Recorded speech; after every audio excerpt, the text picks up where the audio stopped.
Tous, la séance est ouverte. L'ordre du jour appelle les questions au gouvernement. La première va être posée par Monsieur David Guérin pour le groupe Horizon. Merci Madame la Présidente. Ma question s'adresse au Premier ministre. Comme mes collègues Horizon et indépendants, mais aussi comme l'ensemble des Français, je suis particulièrement inquiet de la situation de nos agriculteurs.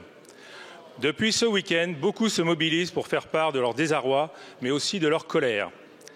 La plus urgente de leurs craintes est de voir aboutir le traité de libre-échange entre l'Union européenne et le Mercosur.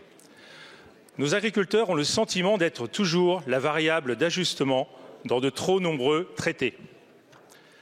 Dans une Union européenne divisée sur ce sujet, vous avez rencontré une nouvelle fois la présidente de la Commission européenne pour lui faire part de la position de la France sur ce dossier vital pour l'avenir de la première agriculture européenne. Face à la juste inquiétude des exploitants, non seulement sur ce traité de libre-échange, mais également sur les conséquences d'une année de récolte catastrophique et d'une crise sanitaire qui décime les élevages, vous avez déclaré que vous ferez tout ce que vous pourrez pour que le gouvernement tienne ses engagements et ceux de votre prédécesseur.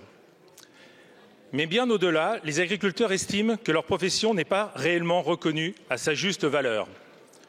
Le fossé se creuse chaque jour un peu plus entre le monde urbain et les campagnes. La plupart des agriculteurs souffrent également d'un manque de perspective dans leur activité et dans les choix à opérer. Ils sont sans cesse les victimes des crises et des aléas de toutes sortes.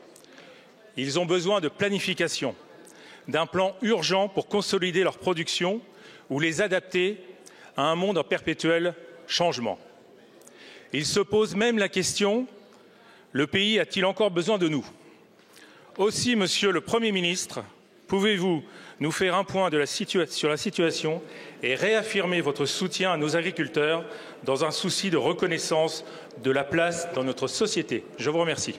Merci beaucoup, mon cher collègue. La parole est à Madame Annie Genevard, ministre en charge de l'Agriculture. Merci Madame la Présidente, Mesdames et Messieurs les députés, Monsieur le député David Guérin. Tout d'abord, je veux vous remercier pour cette question qui est plus que jamais d'actualité.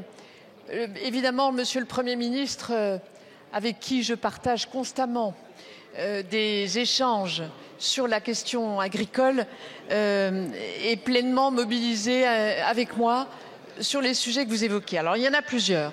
Tout d'abord, le désarroi, la colère, l'inquiétude, l'interrogation fondamentale sur la place des agriculteurs dans notre pays se pose à l'évidence.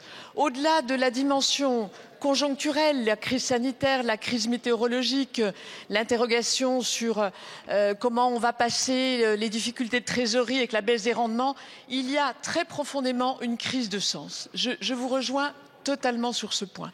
Et je crois que, précisément, en ce moment de crise aiguë, il nous faut collectivement redire au monde agricole non seulement la considération que nous avons pour eux, la reconnaissance de leur travail, ils travaillent dur pour nous nourrir, mais aussi la volonté que nous avons de construire avec eux ce que sera l'agriculture de demain, dans le cadre d'un contexte de changement climatique, d'exposition accrue aux accidents météorologiques, le gel, la grêle, l'eau, trop d'eau, pas assez d'eau.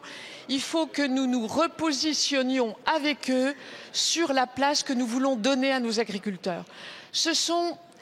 L'agriculture, c'est le drapeau français. C'est une part absolument considérable de notre identité, de nos territoires, de notre économie. Il faut le dire et le redire très clairement. Aujourd'hui, ils sont particulièrement en souffrance pour certains d'entre eux, heureusement pas tous, parce qu'il faut aussi donner des perspectives aux jeunes qui veulent s'installer en agriculture, mais beaucoup sont dans un grand état de stress, de souffrance, d'interrogation. Merci beaucoup, Madame la Ministre. Merci beaucoup. La parole est à Madame Emeline Kerr.